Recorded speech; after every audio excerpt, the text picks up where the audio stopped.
તેથી એની સિવાયના બધા રંગો છે એ મેળવણી એટલે મિક્સ કરવાથી બને.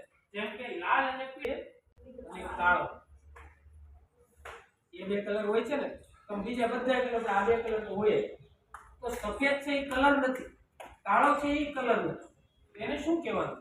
તો જે સફેદ અને કાળો કલર છે એને ચિત્રની ભાષાની અંદર છાયા અને પ્રકાશ કહેવામાં આવે છે. શું કહેવામાં આવે છે? છાયા અને પ્રકાશ. જેને તમે અંગ્રેજીમાં શેડ એન્ડ લાઇટ કહો છો. શેડ એન્ડ લાઇટ કરો છો ને, તો જ્યાં તમારે માનો કે સરસ મજાનું આવું બોક્સ બનાવેલું હોય,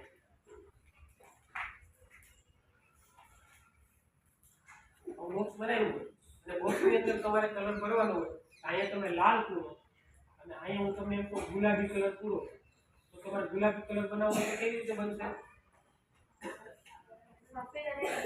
હા, તો લાલ ને આછો કરીએ તો ગુલાબી કલર બને ને.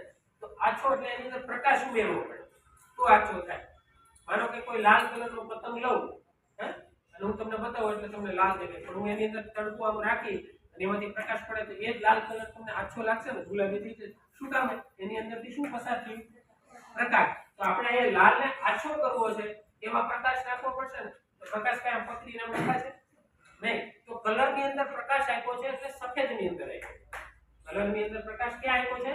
સફેદ રંગ. એટલે પછી લાલ ની અંદર થોડોક સફેદ નાખી મિક્સ કરીએ એટલે કેવો કલર બની જાય? પિંક, ગુલાબી. એટલે આછો બની ગયો. પછી આપણે એટલે જ્યાં પ્રકાશ કરવો છે, જ્યાં આછું કરવું છે, ત્યાં આપણે નાખવાનું છે સફેદ. એટલે સફેદ એટલે પ્રકાશ.